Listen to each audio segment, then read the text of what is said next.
YouTube, what's going on? It's your boy Buddha. Back in the building. Good morning to everybody. It's been a busy morning for Aidis. Thought we were gonna just get some new information on the latest Shift Lilebette, and they ended up dropping some bombs. Want to go over a lot today, so stick around because there's a lot of cool information that I'm going to cover. But we need to start by watching the YouTube video that Aidis dropped on the new Lilebette, Swordmagineer. Aidis, you tricked us, right? We all thought she was holding a sword. Oh man, they made her a melee. They made her everything. Apparently she's a melee, sniper, and caster, all in one. But that's just based off little things that I've skimmed over and seen. Shout out to my Discord, join over there. The link's in the description. And shout out to Ivaz, Rithik, aka The Forest, and The Throne. They were dropping info on translations before this video even came out, so huge shout out to them. But here we go. We're going to take a look first hand at the global translations, because JP dropped this info last night on Swordmagineer. Swordmagineer Lilebette.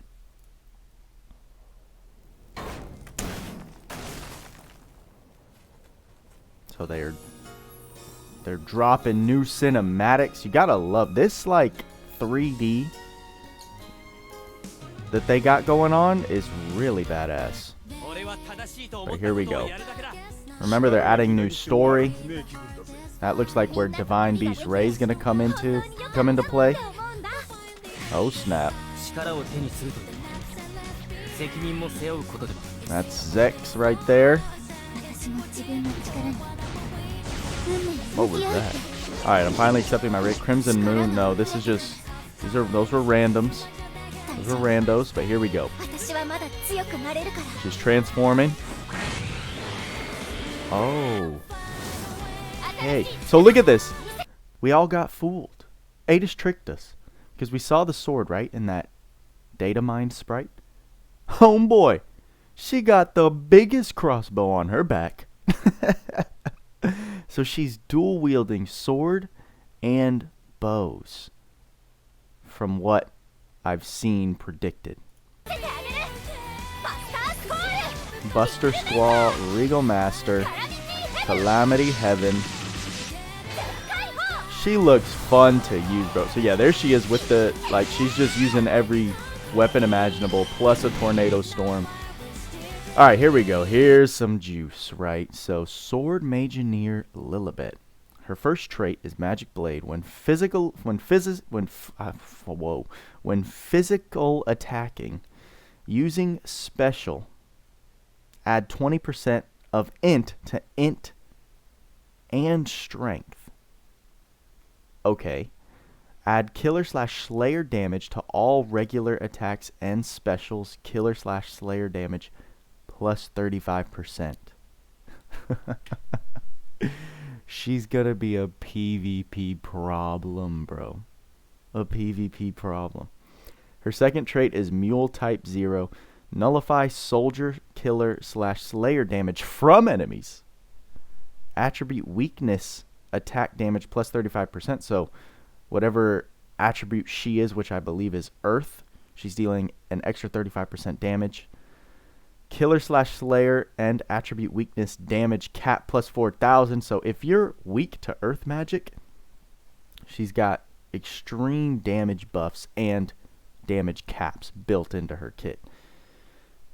But even just that first trait, Magic Blade, I think makes her disgusting. She basically has 50% increased damage to everything. Add killer/slayer damage to all regular attacks and specials. Oh, shoot. Okay, here we go. Abilities. Her first skill, Buster Squall, long range earth attack in a medium area centered on target. So pick your target. Everything around it is going to get hit. Skill 2, Regal Macer. Frontal medium area earth combo attack. Chance to lower enemy earth resistance yet again. That second skill, along with her second trait, you're going to be destroying anyone who's not resistant to earth.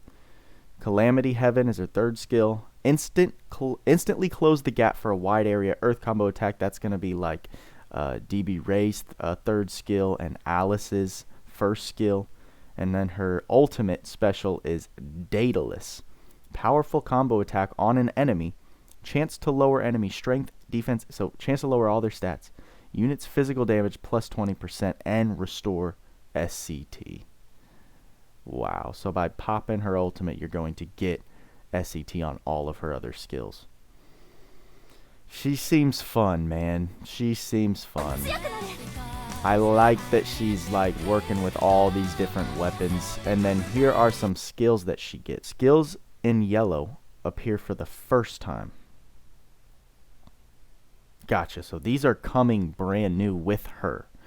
Mule Jammer is 10 plus MP debuff support magic cost minus 10%. Debuffs from unit magic skills specials last plus 20%. So she has a duration buff built into her magic. Mule Buster. When equipping 2 weapons among swords, machines, bows, or staves, physical and magic damage plus 25%, and physical magic damage cap plus 2,000. Elemental Out. When physical / magic attributes attacking an enemy with 0 resistance, minus 5 enemy resistance. Okay, so if they're neutral, she's automatically making them negative. Extra weakness attack. Chance of extra attack during killer / slayer or attribute weakness attack, which is every attack. Chance of an extra attack during killer / slayer. She has that on all types. Okay. Giga Weak. Reduce all enemy attribute resistance.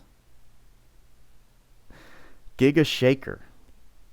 All enemies critical rate minus 15%. Giga High Drain. All enemies defense minus 35%. Giga High Nemesis. All enemies mind minus 35%.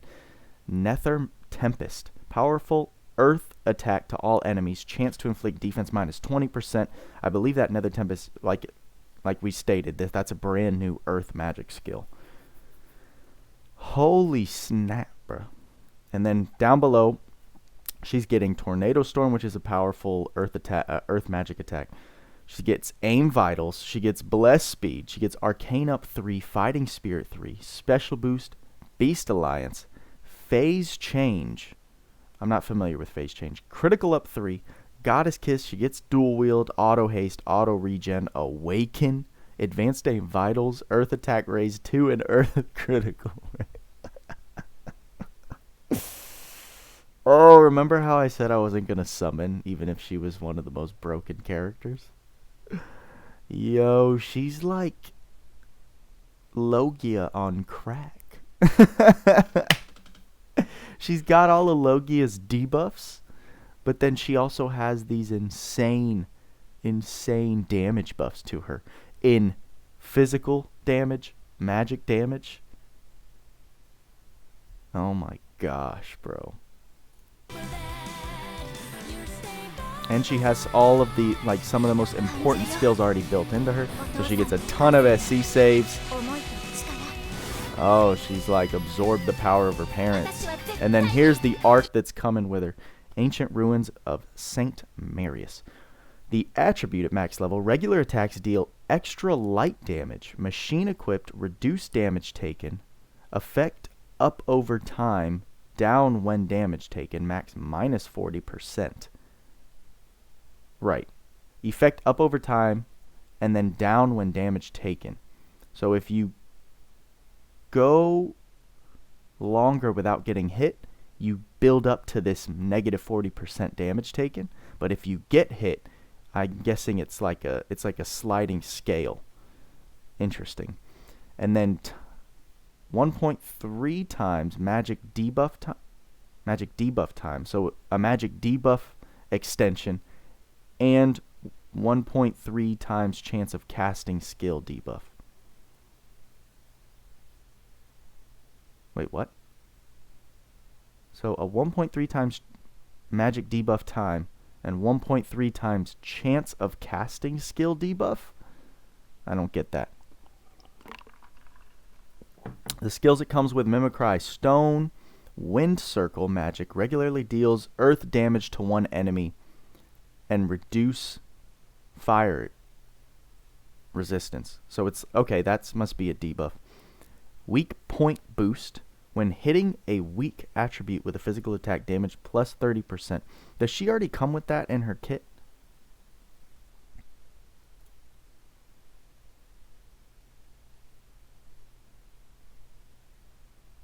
No, she doesn't. So, I mean, that'll just make her hit extra hard if you teach that to her.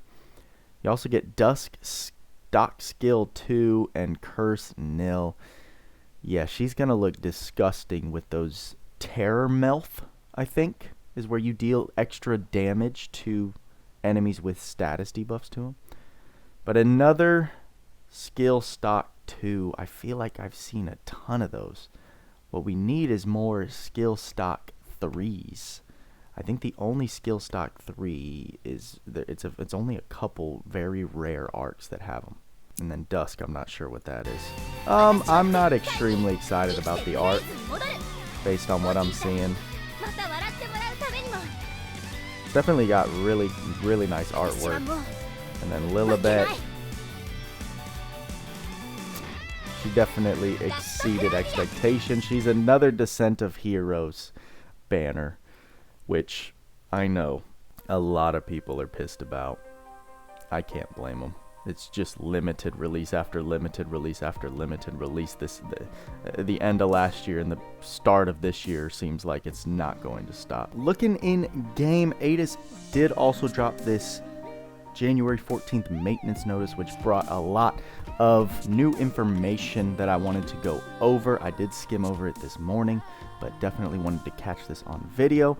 We're getting the new story, the new unit and arc, event updates, gacha updates, campaign updates, shop updates, other updates, and bug fixes. Here's where it says the added story. New content has been added to the main story. This time the story will unfold in the land of the sealed god of ruin. Enjoy the new world of Last Cloudia. In addition, if you clear certain subquests added on this occasion, you can get the following units. There he is, Fairy Gramps, who I think his best role is going to serve as just a tank monster. I think he's going to have such damage reduction viability that's the way I'm going to build him out, if I can acquire him. So it says, in order to get him, you need to collect the 8 fairies in the laboratory of the fairies, which is a lot more difficult than I originally anticipated. I was trying to film a video on it earlier yesterday and realized that capturing these fairies has an extremely low chance.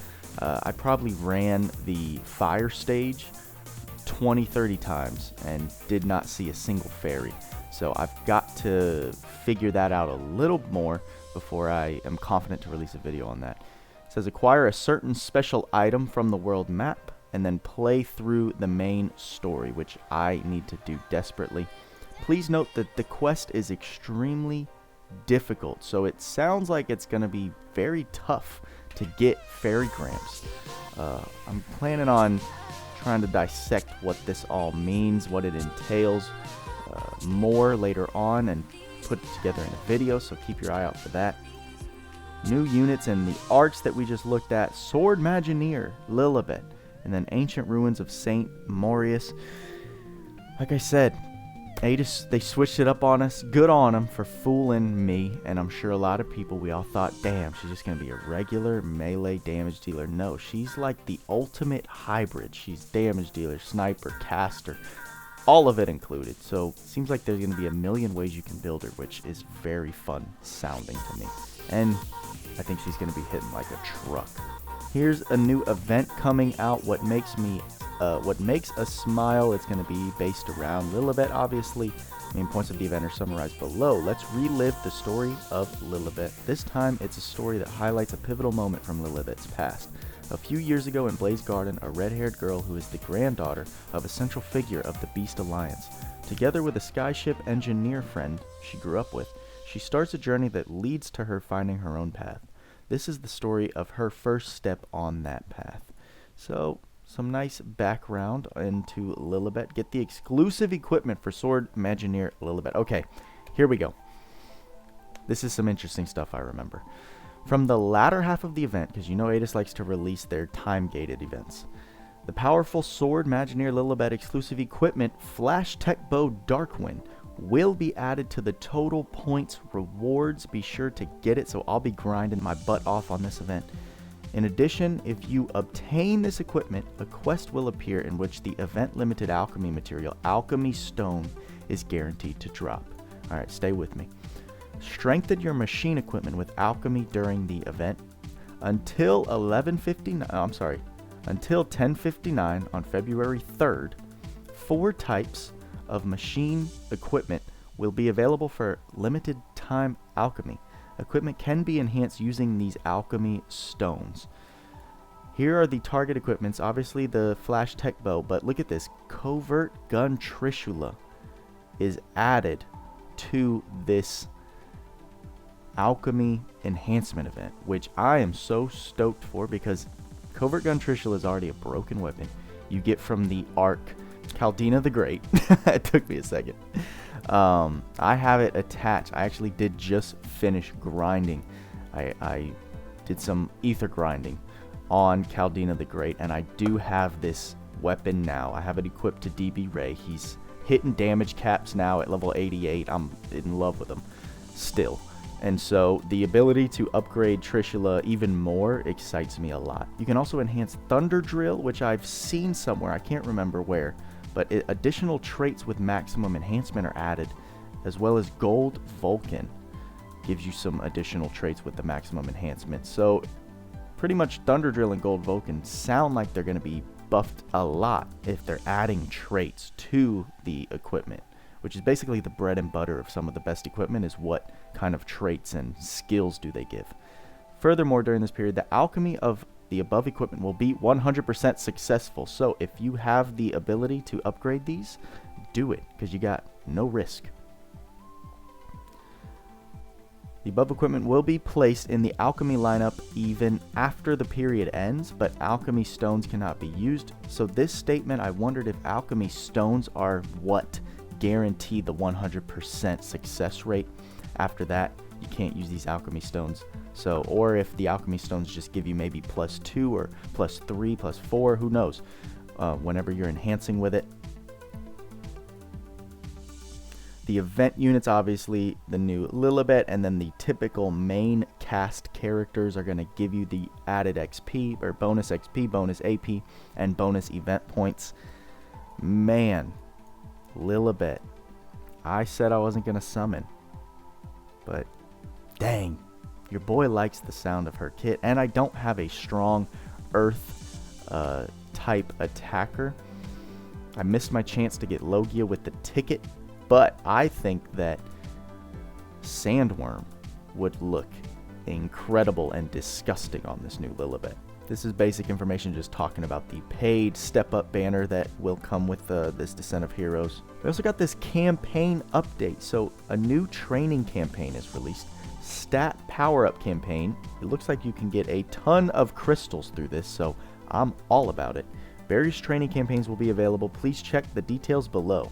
So on the 14th following maintenance, the following training campaigns will be available. Quest soul cost will be halved. Nice. Following dungeons cost fewer orbs. Ability gates, except Rainbow. I don't know why. What do they have against Rainbow? Limit Breaker Field, Training Gate, Skill Study Dungeon, Infinite Zell Gate. Orb cost, normal to hard will be now 1 orb, and Nightmare to God will cost 2 orbs. Talking about the orange orbs. And I guess that's it. They're giving us reduced costs. I thought this might be a new event, but looking at this information, it's just decreased costs in order to do your unit boosting events. The shop update, right? You can get the free bundle that comes with 3 of the Lilebette souls plus a bunch of other random unit enhancement materials. So make sure to pick that up, even if you don't get her, because it's always good to have those souls handy if you do get her in the future. And then down here, finally, it just talks about the other updates and bug fixes. I did read it, and there was 1 critical hits occur on enemies with critical resistance. I guess that was a bug that they now fixed. And then here, since the update on December 17th, the boss LW Lambda of the quest high speed mode has been partially weakened. I didn't understand this, but I thought it was interesting because I know this is a kind of, if you're beating that quest, it's very difficult. It comes with some good rewards and it's got a lot of bragging rights. So is this saying that they weakened it so it's easier to beat now? Or is it saying they fixed this partially weakened bug since the 17th? I didn't really understand it. Those were the only two I really noted from this. Also, defending units in arena cannot use charisma spells, so I guess the only one I know is Shift Lily. Can't use her Divina Charisma or whatever. And that's going to cover it for the news. A lot dropped today. I wanted to make sure I went over as much as I could because a lot of exciting stuff is coming with this new Shift Lilebette. I wasn't expecting all of this. I thought it was just going to be a new banner. But it seems like there's going to be some neat little events and rewards to come with it. This alchemy event has me interested. I'm excited to enhance the Trishula weapon even more and make my DB Ray the god beast that he already is, and even more so. So hope you're excited. Let me know your thoughts in the comments. Are you summoning? Are you excited? What do you think about her compared to Logia? Does she serve kind of a similar role, or is she different enough to pique your interest if you have him and main him? I want to hear your thoughts. I want to know what you think because like I say, I always learn from you guys. Work hard, play harder. See you in the next video.